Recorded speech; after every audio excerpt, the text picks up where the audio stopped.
Well, we're back into Excel, and this time we're going to do very similar things, but instead of a savings account, we're going to look at how a loan functions. And this particular type of loan is called a reducing interest loan. So open up Excel, get a fresh page, and make the heading reducing interest loan, just like I got there. Okay, so I'm going to start at B3, and I'm just going to type in amounts borrowed. Okay, now these things work very similarly to, the maths works very similarly to a savings account. Only this is money you have to pay back, and the interest that's calculated is actually interest that you pay on top of what you borrowed.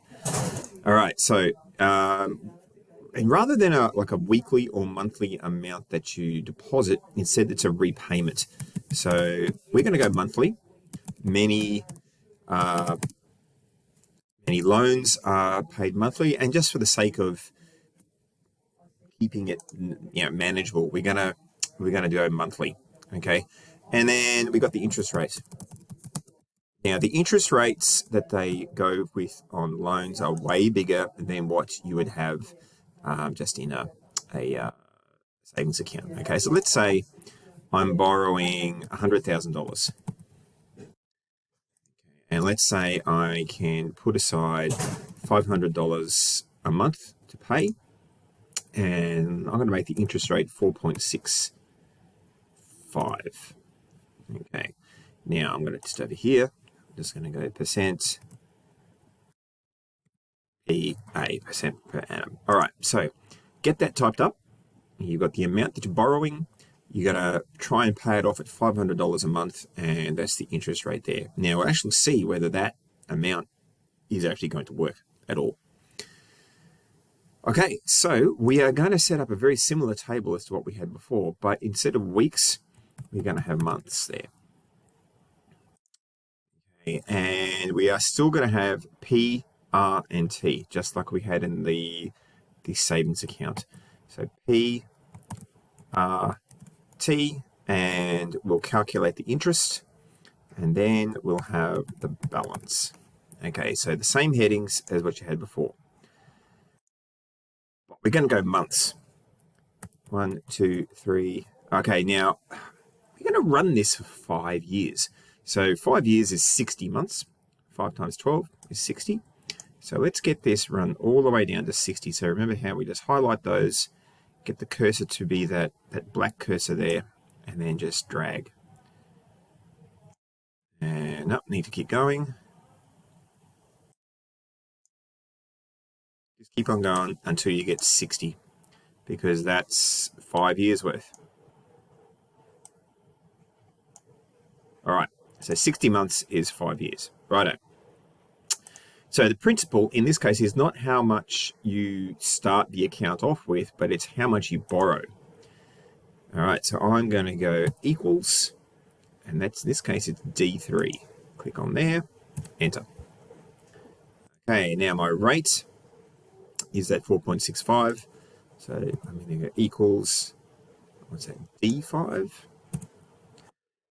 Now time is 1 month, which is, it's not 1 over 52, but it's 1 over 12. With these to be in years. How much of a year is this? Well, it's 1/12 of a year.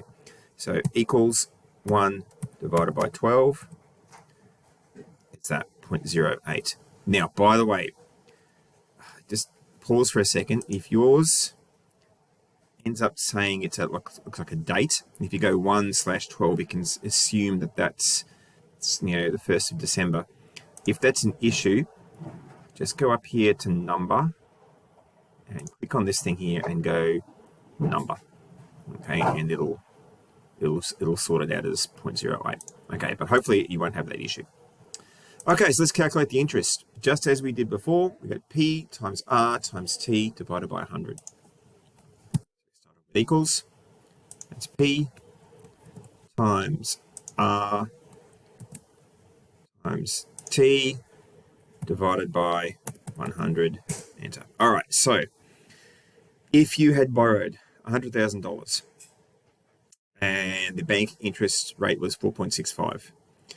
Then in that first month, they would be charging you $387.50 for interest. Now, that's not interest that's given to you. That's what you've got to pay on top of that.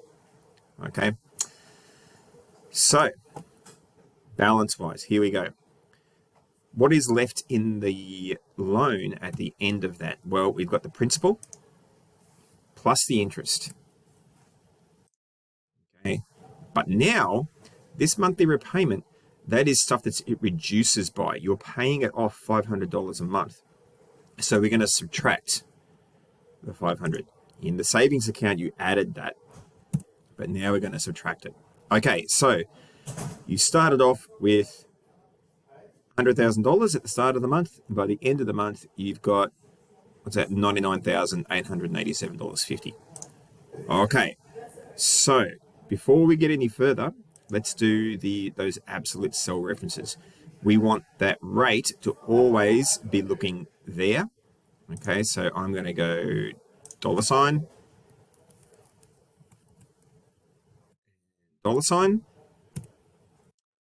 and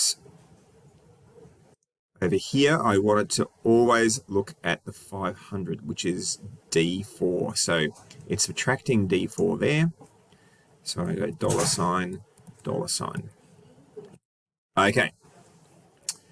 So wherever I copy this now, it's always going to be subtracting that bundle there. All right, so now the first month happens. The second month, the principal at the start of the second month is actually the balance there at the end of the first month. So we go equals that one. All right. So now we just got to copy these. Okay, let's just check the things that are happening there. Yep, we still got 1 month. Yep, it's getting that and dividing it by 100. Okay, see how the interest is getting a little less. Okay, as we'll see, as each month you're paying less and less interest because your principal is reducing.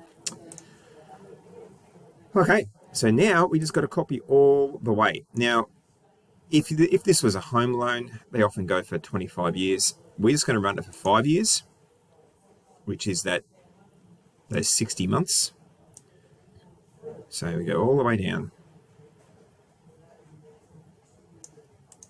And you paste. Okay, so after 5 years, you would owe 92,000, not 100,000. Okay, which you think, well, don't like that. What if I paid 550? Because remember, we've got this now set up. So it's all looking at these. We can then play with those numbers and see what happens. Like, what if I paid $550 a month? Okay, it'd be down to 89,000, so it's getting paid off faster. All right, so that's how reducing interest loans work. Okay, so you need to have that sorted. Okay, and yeah, get that under control, and then we'll do something else next.